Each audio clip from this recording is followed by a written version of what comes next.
اللہ تبارک و تعالیٰ نے جیسے واضح طور پر ارشاد فرمایا نا، قل هل يستوي الذين يعلمون والذين لا يعلمون، کیا وہ جو جانتا ہے اور جو نہیں جانتا وہ برابر ہو سکتے ہیں؟ جواب اس کا واضح ہے کہ جاننے والا اور انجان برابر نہیں ہو سکتے۔ یہ ہر مقام پر آپ دیکھ لیجئے، جہاں جائیں گے اس اگر قانون کو سامنے رکھیں گے تو جو جاننے والا ہوگا نا اس کا انداز الگ ہی نظر آ رہا ہوگا، وہ احتیاط بھی کر رہا ہوگا۔ ایک بندہ ہے جو کہتا ہے کہ جناب کلو واشربو، تو وہ کھاتا پیتا ہی رہتا ہے، اور ایک بندہ وہ ہے جس کو پتا ہے کہ مجھے بیماری کیا ہے اور کس غذا سے میری بیماری بڑھ جائے گی، تو پھر وہ بندہ، اس کو بھی پتا ہے قرآن کا حکم کلو واشربو کا ہے، لیکن اس کو یہ بھی پتا ہے کہ وَلَا تُلْقُوا بِأَيْدِيكُمْ إِلَى التَّهْلُكَةِ، یہ حکم کہ اپنے ہاتھوں سے اپنے آپ کو ہلاکت میں نہ ڈالو، یہ بھی قرآن کا حکم ہے۔ کلوا واشربوا ولا تسرفوا بھی ہے ذات میں، جی بالکل، حد سے نہ بڑھو۔ تو یہ جو ساری باتیں ہیں یہ بندے کو اعتدال میں رکھنے کے لیے ہیں۔ جتنی زیادہ اویئرنیس آتی چلی جائے گی اتنے ہی زیادہ بندہ محتاط ہوتا چلا جائے گا۔ اعلیٰ حضرت رحمۃ اللہ تعالیٰ علیہ نے اپنے والد گرامی کے حوالے سے ایک بات ارشاد فرمائی ہے، اور یہاں بالکل وہ موضوع کے ساتھ ریلیٹ ہو رہی ہے، تو میں سوچ رہا ہوں کہ اس جزئیے کو آپ کے سامنے پیش کر دوں۔ اعلیٰ حضرت رحمۃ اللہ تعالیٰ علیہ کے فرمان کا خلاصہ بیان کیا گیا حیات اعلیٰ حضرت میں، فرمایا کہ غور و فکر کی صلاحیت، اعلیٰ فہم و فراست، رائے میں پختگی جیسی مولانا نقی علی خان رحمۃ اللہ تعالی علیہ کو اللہ پاک نے عطا فرمائی، ان علاقوں میں دیکھنے کو نہیں ملتی۔ اللہ، عالم بہت سارے ہوتے ہیں لیکن کچھ لوگ عالم ہوتے ہیں، کیا بات، دیگر کی بنسبت زیادہ جاننے والے ہوتے ہیں۔ اچھا، اعلیٰ حضرت رحمۃ اللہ تعالی علیہ کا یہ جو خود گھرانہ ہے، اچھا پھر اعلیٰ حضرت رحمۃ اللہ تعالی علیہ کی اولاد میں بھی دیکھ لیجئے نیچے تک، اور اجداد میں بھی اوپر تک دیکھ لیجئے، کیونکہ وہ ایک علمی حلقہ ہے۔ والد گرامی مفتی ہیں، دادا جان مفتی ہیں، اور جس طرح رکن شورا نے ارشاد فرمایا کہ پیر طریقت بھی ہیں، تو وہ ایک اللہ تبارک و تعالیٰ کا علم اور اس کے دین کا علم اور اس کی معرفت، یہ جو دونوں دریا،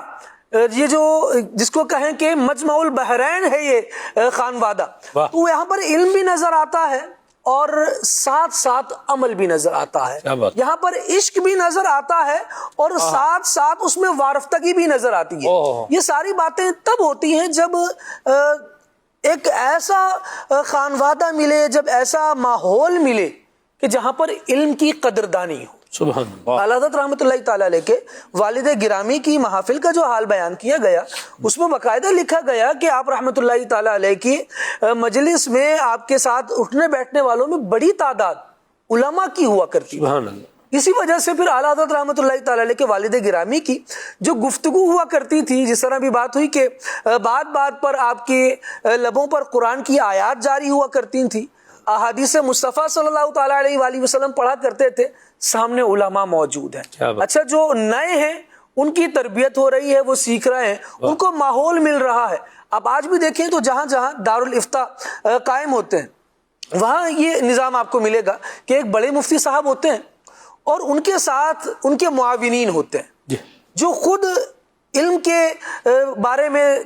تلاش کر رہے ہوتے ہیں، علم کی تلاش جاری ہوتی ہے، تتبع کا سلسلہ جاری ہوتا ہے، لیکن پھر کچھ جو سیکھ لیتے ہیں، جو نئی بات پڑھ لیتے ہیں، نیا جزیہ کسی سائل کے سوال کے جواب میں اگر لکھا تو پھر وہ مفتی صاحب کو دکھاتے ہیں۔ بڑے جو مفتی صاحب ہیں، جو مصدق کہہ لیجئے، ان کو دکھائیں گے، رئیس الافتاء کو دکھائیں گے کہ جناب یہ دیکھیے یہ سوال ہے اور اس کے جواب میں نے یہ جزیہ لکھا ہے، اب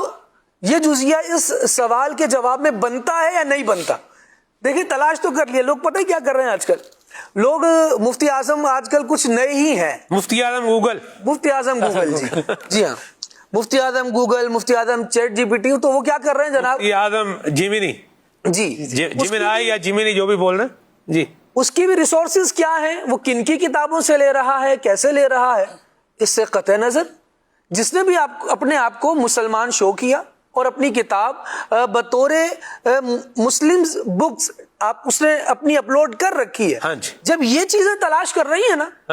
تو وہ ان ساری ہی چیزوں کے ساتھ تلاش کر رہی ہے۔ وہ پھر الگ بات ہے کہ آپ ان میں فلٹرز لگاتے چلے جائیں، اس کے جس طرح سے یوز ہو وہ بھی آنا چاہیے، لیکن جب بندہ صرف اپنی سہولت کا مسئلہ جاننا چاہے گا تو پھر وہ فلٹر ہی نہیں لگائے گا جو اس کو اس کی نیند سے بیدار کرنے والا ہو، بلکہ وہ کہے گا جو میری طبیعت اور سہولت کے مطابق جواب آ گیا وہی صحیح ہے. پھر نہ کسی کو دکھانے کی جھنجھٹ ہے، نہ کسی سے مشورہ کرنے کی زحمت ہے، بس جو سامنے آ گیا اس پر عمل کر لے، اور پھر وہی نتیجہ آ رہا ہوتا ہے جو آپ نے ارشاد فرمایا کہ میسج کھول کر بندہ دکھا تو دے گا، لیکن یہ بات اس چیز کا ترجمہ بنتی ہے یا نہیں بنتی یہ جاننے کے لیے پھر علماء ہی کی ضرورت پڑ رہی ہوتی ہے. اللہ ہمیں عافیت عطا فرمائے، سلامتی عطا فرمائے.